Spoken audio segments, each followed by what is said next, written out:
Besok saya transfer 85 juta, kalau ada uang kembalikan, kalau tak ada ambillah. Nggak pernah saya temukan itu di Medan. Kalau kita memberi utang sama orang 5 juta, udah jatuh tempo, dituntutnya kan, dikejarnya kan. Tapi saya bilang, ibu, kalau ibu transfer itu hutang saya, itu hutang saya akan kembalikan. Saya ingin katakan, orang kaya kalau sudah melebihi kekayaannya, merendah. Tapi kalau tanggung kayanya, oh, dialah yang paling merasa kaya, ya kan? Awal-awal saya mengisi pengajian di rumahnya, dia tunjukkan itu 2010, 2011, sekian belas tahun yang lalu. Dia cerita bagaimana Turki itu, dia tunjukkan foto-foto balon terbang di mana?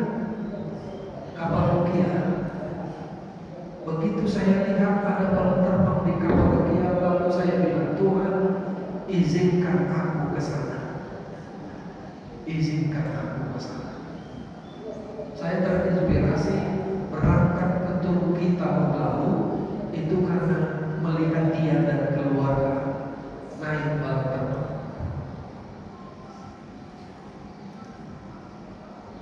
Yang paling pantang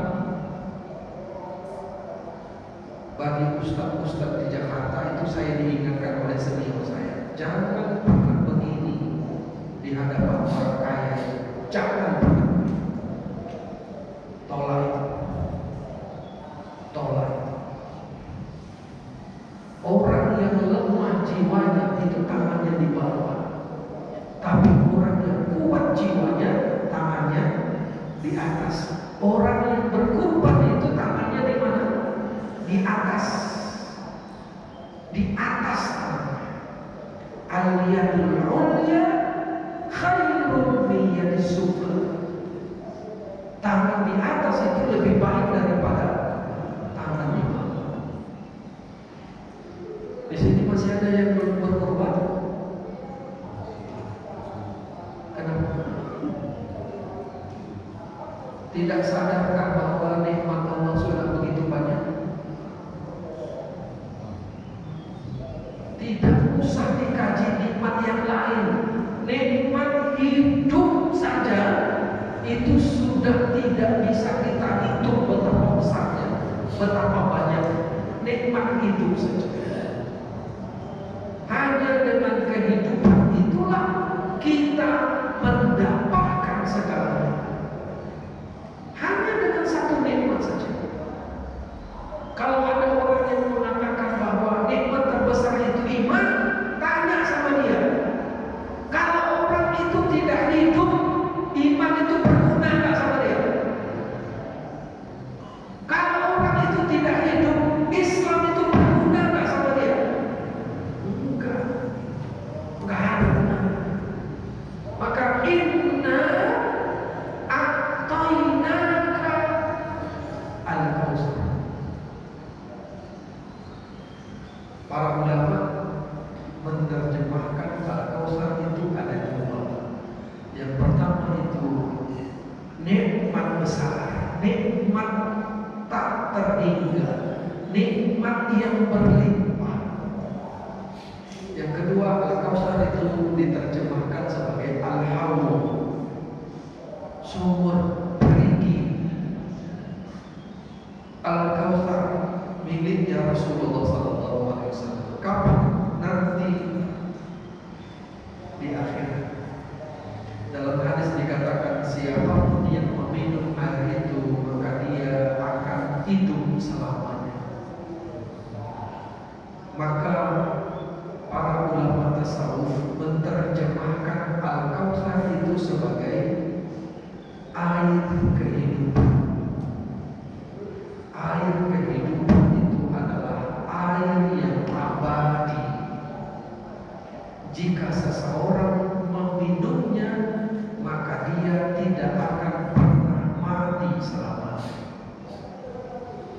Air kehidupan itu adalah air yang langsung bersumber dari Allah Subhanahu wa Ta'ala. Maka dalam tasawuf, kalau orang mendekat kepada Allah, dia akan dapatkan air kehidupan. Dia dapatkan.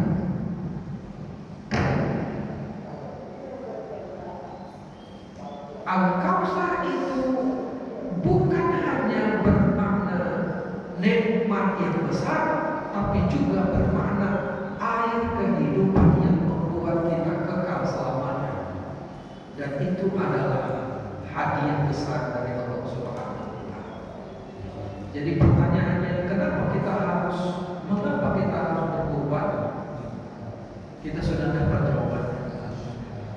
Karena nikmat Allah tidak pernah berhenti untuk kita. Nikmat yang tidak pernah berhenti itu kita tunjukkan dengan rasa syukur kita melalui kurban. Itu yang pertama. Pertanyaan pertama sudah terjawab? Sudah. Masih ada yang tidak mau berkorban?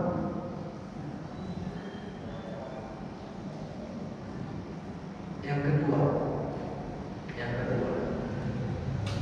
untuk apa kita berkorban? Untuk apa kita berkorban? Secara umum jawabannya adalah pada ayat kedua, fasalli li rabbika wanhar. Li rabbika, kata-kata li rabbika, untuk Tuhanmu, itu diapit oleh dua kata. Yang pertama fasalli, fi'il amr. Yang kedua wanhar, fi'il amr. Perintah. Pertama perintah sholat, yang kedua perintah kurban. Di tengah-tengahnya ada kalimat li rabbika. Kalau begitu, sholat dan kurban itu untuk apa?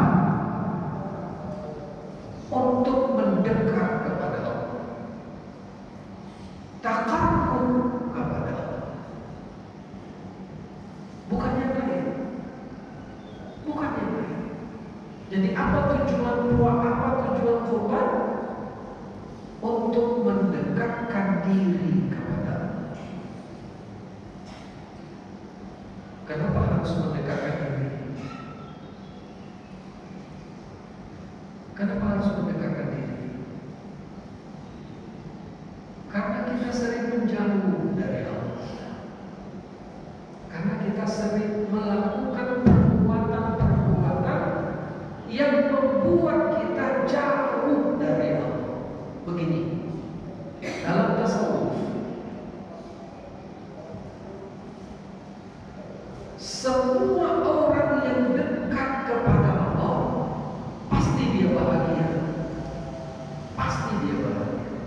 Kenapa? Karena Allah itu sumber kebahagiaan. Siapapun yang dekat kepada Allah, dia damai batinnya. Kenapa? Karena Allah itu sumber kedamaian. Siapapun yang dekat kepada Allah, maka selamat hidupnya. Kenapa? Karena Allah adalah sumber keselamatan. Itu yang kita zikirkan setiap habis sholat.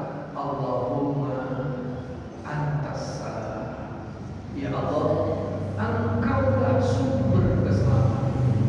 Engkaulah sumber kebahagiaan. Engkaulah sumber kedamaian. Karena Allah menjadi sumber, maka siapapun yang mendekat kepada Allah, dia akan dapat itu. Saya dulu kritik teman-teman saya di Facebook, teman-teman ustadz itu saya kritik. Kenapa saya kritik? Saya bilang, kenapa ustadz Ustaz Medan itu suka kali dekat-dekat sama pejabat. Nah, waktu itu saya masih di Jakarta. Di Jakarta nggak begitu. Tengok pilkada. Siapa TS? Siapa TS pilkada? Ustaz ya? Untuk apa itu? Quraisy sudah pernah bilang. Kata Quraisy begini, jika orang yang kau dukung itu berdosa, berbohong, tak berani menunjukkan ijazah asal.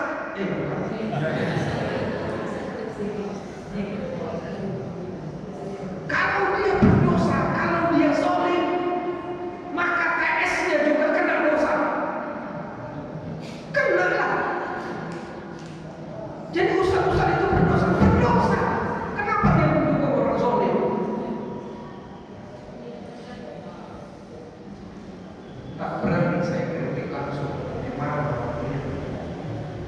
kritiknya di Facebook.